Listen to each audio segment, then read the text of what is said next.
I head up the coast fairly late in the day. I hit a section where all the trees look like the mangled, twisted fingers of an arthritic hand.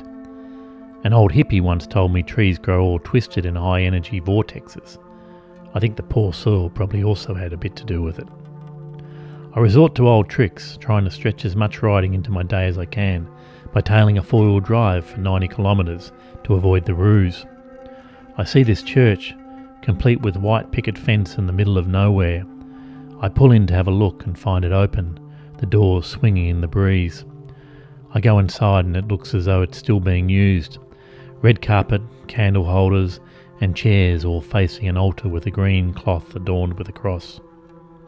This is what used to make up a town: a church, a soldier's memorial hall, a pub and a general store. I found the Sheringa general store next door. It also had a makeshift bar serving cans.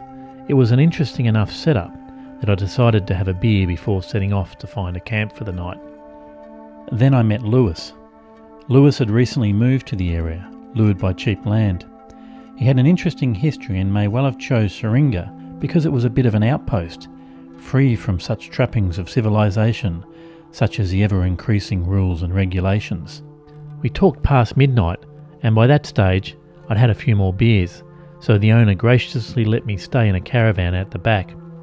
Of our hours of talk, I will reveal but one story.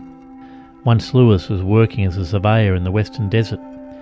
He was in a remote place called Lake Mackay near the border of the Territory in Western Australia. He spied through his looking glass the last of a nomadic people. Several men and women, about 8 in number, not a thread of clothing, carrying various Stone Age implements. That was 1981. I find stories like this fascinating, that even after 200 years of British colonialism, there are still pockets of the country so remote, so harsh, that Aboriginals still live a traditional life free of Western interference.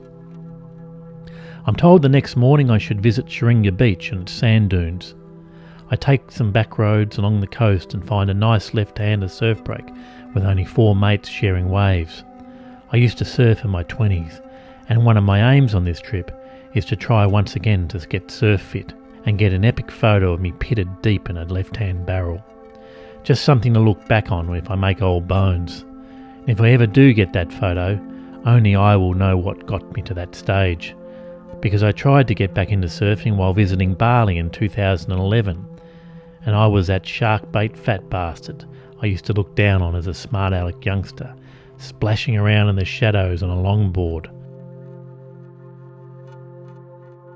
I meander up the coast in no real hurry, stopping off at various spots to check the stunning scenery, sea lion colonies,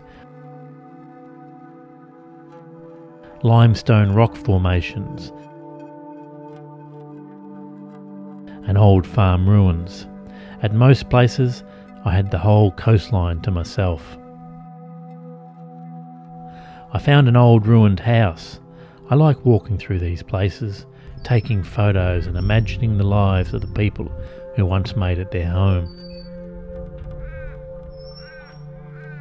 While in Sheringa, I saw a coffee table book they had on display about the mythical desert surf break called Cactus. There was a line in it that resonated with me. It is important from time to time to slow down, to go away by yourself and simply be.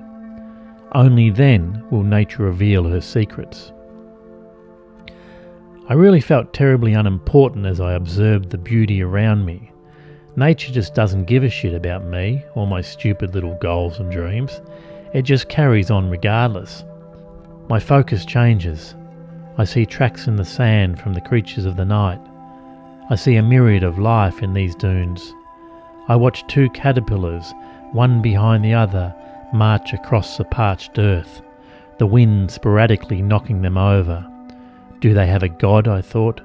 Do they think they are better than other caterpillars, based on their colour or creed? Out here, I feel the indifference of the universe. Out here, it is a rule of nature that is important, not man-made philosophies.